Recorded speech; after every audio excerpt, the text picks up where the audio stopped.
UNC Greensboro students and faculty react to program cuts. 20 programs, despite weeks of pushback. Universities basically only exist as real estate ventures that have football teams. Everything else is secondary. What's the reason they're providing? Is there even a reason?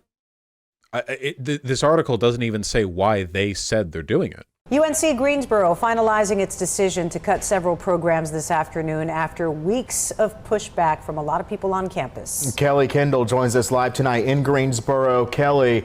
Considering the fact that nobody cares about higher education anymore, pretty soon, like the universities are just going to be the place that you commit yourself to a lifelong debt, so you have the official accreditation that you need to be like an Amazon warehouse employee or a nurse, maybe.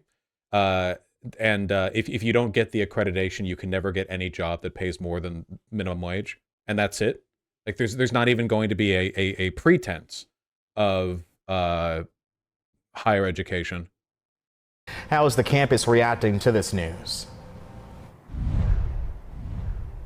Hi, Devontae and Christine. Well, students and faculty I talked to expressed disappointment and anger at today's announcement. This is unironically another way that capitalism devolves itself into feudalism. Half points. This is a way that capitalism devolves itself back into primitive capitalism. The two, there's a very good bit on this in the video on the wall that Folding Ideas put out. But when public education really became a thing, there were two competing philosophies on what public education should do. On one hand, you have the Enlightenment liberal argument, which is that universal education is just naturally emancipatory, that it elevates us, that it improves us as a species. And then you have the capitalist liberal argument, which is that public education is a way of providing a public subsidy for the job training that workplaces would otherwise need from you. See, it's to the benefit of the factories that you're all literate, for one. And this has been extended to the universities to an extent. So you have these two competing ideas, and it seems like there's a push right now to go back towards the latter, where the purpose of universities and just education in general is to make you a better Amazon warehouse worker, where you watch a bunch of university, just put them in a 6-month course where they watch a bunch of training modules, and you all get put on like lab courses where you have to move a box around without throwing out your lower back. And then once you're out of there, kablamo, right to the Amazon warehouse, No business indebting yourself for 4 years. Just get on out there, bucko. And you don't need physics departments for that. Besides, we can get all of our high education, PhD student types from other countries like India. They're good about that. Get our doctors from Cuba, our tech workers from India, whatever. From the chancellor, who said 20 programs will be cut from the university.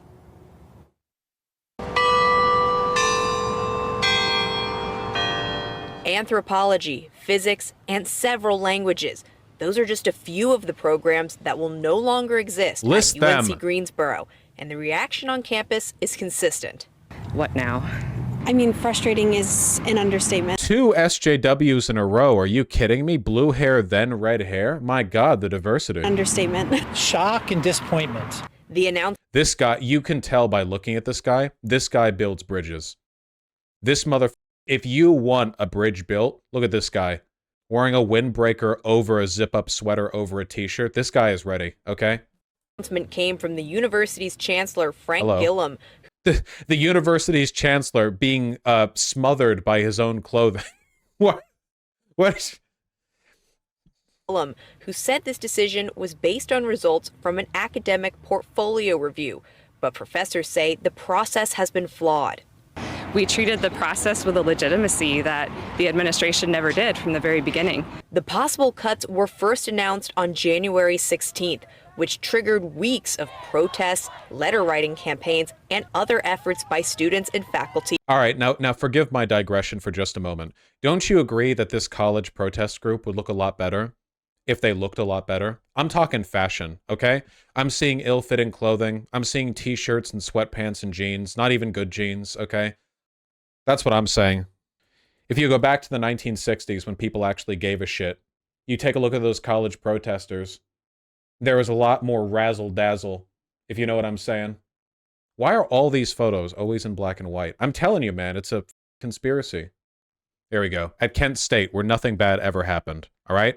I'm telling you, if more college protesters these days had, and we lined it up, mid-rise jeans, big mustaches, huge sideburns, Western snapbacks, properly fitting clothing, denim jackets. All right? I'm telling you.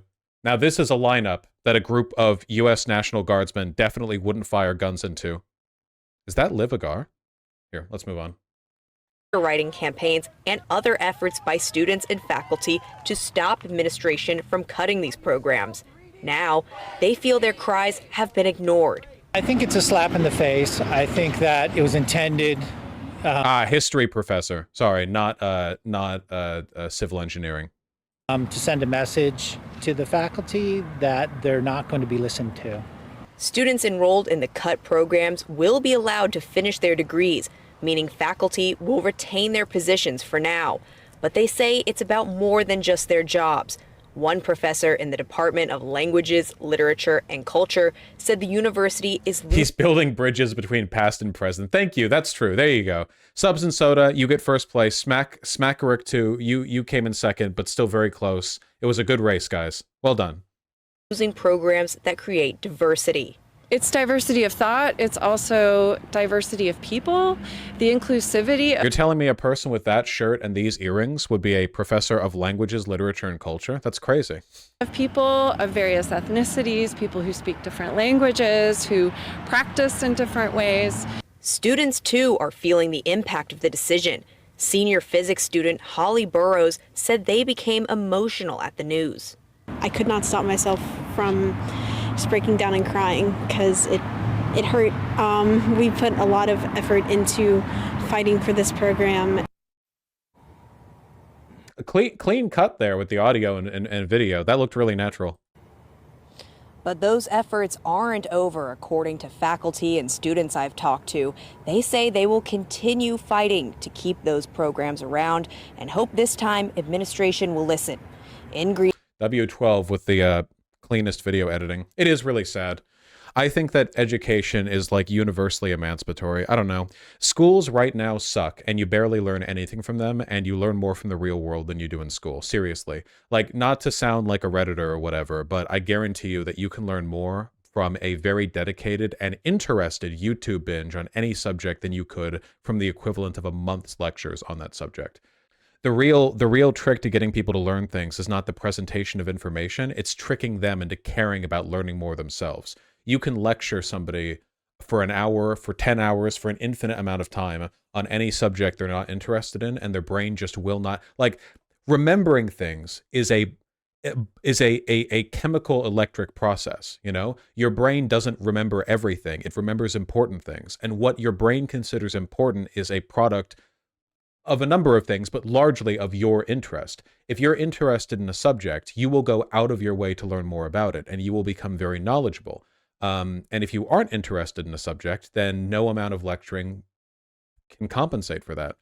So a lot of work has to be done in the schooling system, but I don't think this is an unfixable problem. I think this is a very fixable problem. But you need to get education to get hired anywhere. Yeah, it's mostly like a job credit system. Do you feel like this is a USA thing? No. It's a pretty global thing, though things do vary. But my understanding is that these underlying problems are the case pretty much everywhere.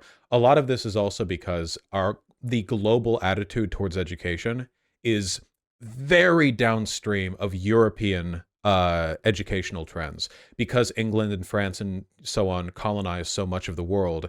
And because we've had such an influence on the world, most of the world's educational centers are modeled off of what we've done, especially because as expertise in certain fields is developed in those nations, in a lot of cases, that's usually because of collaboration between our wealthier nations and theirs, at least to an extent. It's tough to build a physics program from scratch, you know? Like, there's always going to be cross-cultural contamination, and I think in this case, it's, you know, maybe some bad lessons have been transferred around, but the whole subject is complicated. You know, I'm not an expert on like global education systems. I don't know if anyone is. I mean, it's a pretty broad field.